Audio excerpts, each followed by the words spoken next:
औज़ु बिल्लाहि मिनश्शैतानिर्रजीम बिस्मिल्लाहिर्रहमानिर्रहीम रब्बि इश्रह ली सदरी व यस्सिर ली अमरी वहलुल उक़दतम मिन लिसानी यफ़क़हू क़ौली। अस्सलामु अलैकुम व रहमतुल्लाहि व बरकातुहू। डियर स्टूडेंट्स, आज हमारा उर्दू क्रिएटिव राइटिंग कोर्स का 8वां लेक्चर है और आज हम जिस मौजू पे बात करेंगे उसका नाम है सफ़रनामा निगारी और मैं हूँ आपकी कोर्स इंस्ट्रक्टर आयशा सरफराज। आज के लेक्चर में आप सीखेंगे सफ़रनामा क्या होता है, सफ़रनामा का आगाज़ व इर्तिका यानी कि इसका आगाज़ कब हुआ और फिर उसे जो है वो मज़ीद तरक्की कैसे मिली, सफ़रनामा निगार के लिए कौन सी ज़रूरी शराइत हैं जिनका उसे हर हाल में ख़्याल रखना चाहिए, सफ़रनामा जो है वो कितनी इक़साम का है और फिर सफ़र निगार की ख़ुसूसियात कौन सी होती हैं। ठीक है, अब अगर हम बात करें कि सफ़रनामा क्या होता है तो सफ़रनामा अदब की एक जदीद नसरी सनफ़ है। इसमें तख्लीक़ कार किसी सफ़र से जुड़ी पूरी कहानी या इससे मुताल्लिक़ किसी ख़ास वाक़या का ज़िक्र अदीबाना अंदाज़ में करता है।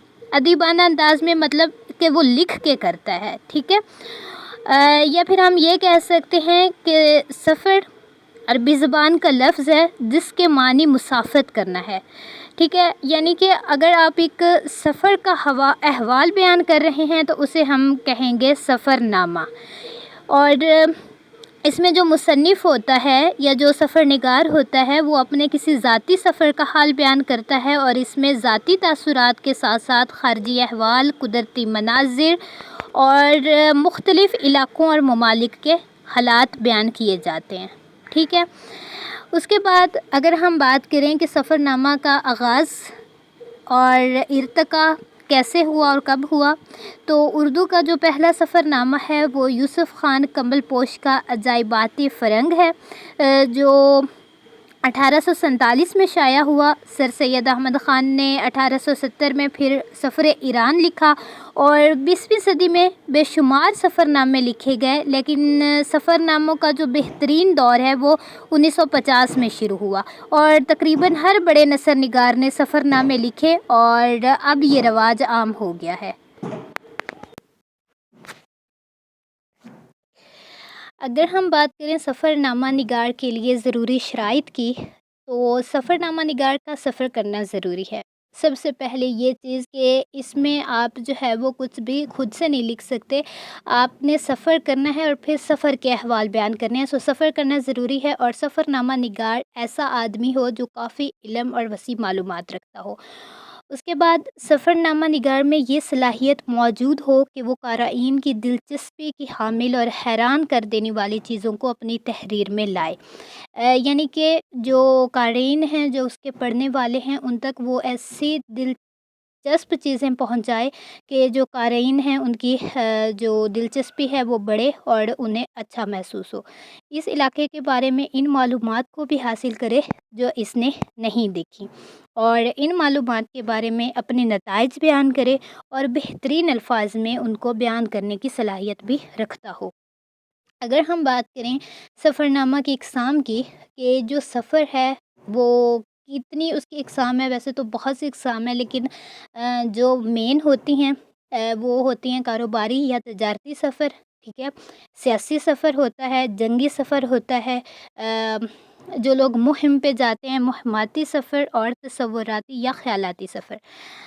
अब कारोबारी सफ़र जो ताजिर होते हैं या जो कारोबारी लोग होते हैं बिज़नेस के सिलसिले में जो है वो एक जगह से दूसरी जगह जाते हैं या चीज़ों की ख़रीदो फ़रोख्त के लिए सफ़र करते हैं तो उसे हम कारोबारी सफ़र कहते हैं।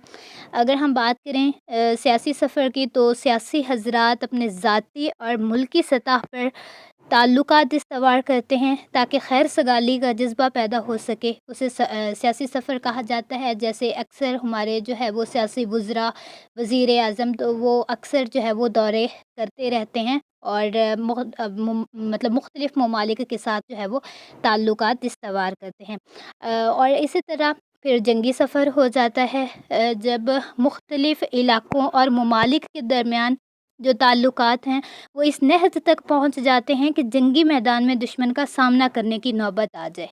ठीक है, तो जैसे 1865 की जंग हुई پہلی جنگ عظیم، پھر دوسری جنگ عظیم ہوئی، جیسے صحابہ کرام کے دور میں جنگ بدر اور جنگ احد ہوئیں، تو پھر وہ جو اس سفر کے لیے نکلنا ہے ہتھیاروں کے ساتھ، اسے ہم کہیں گے جنگی سفر۔ اسی طرح مہماتی سفر، یہ سفر آسان نہیں ہوتے، ایڈونچر کے شوقین افراد اس طرح کے سفر کرتے ہیں۔ مطلب کچھ لوگ جو ہوتے ہیں وہ ایڈونچرز کے شوقین ہوتے ہیں، کچھ لوگوں کو یہ شوق ہوتا ہے کہ وہ پہاڑوں کو سر کر لیں، کچھ لوگوں جو ہے وہ ایسے الٹے سیدھے کام کرتے ہیں کہ ان کا جو ہے وہ ورلڈ ریکارڈ میں ان کا نیم آ جائے کہ انہوں نے جو ہے وہ یہ ریکارڈ بنایا تھا۔ تو اس طرح کے جو سفر ہیں یہ مہماتی سفر ہوتے ہیں۔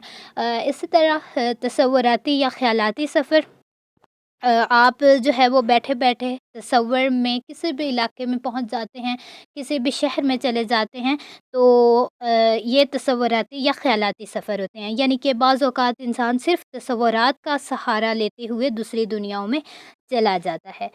اور لاسٹ پہ اگر ہم بات کریں سفر نامے کی خصوصیات کی، تو ایک اچھا سفر نامہ وہی ہوگا جس میں سفر نگار اس خطے کے سیاسی، سماجی اور تہذیبی حالات بیان کرتا ہے، ٹھیک ہے۔ وہ جب لکھے گا تو وہ بتائے گا کہ اگر وہ کہیں پہ گیا ہے تو وہاں کے لوگوں کی زبان کیا ہے، وہاں کے ان کے عقائد کیا ہیں، وہ مسلم فیملیز ہیں، وہ ہندوازم ہے، وہ عیسائی ہیں، ٹھیک ہے۔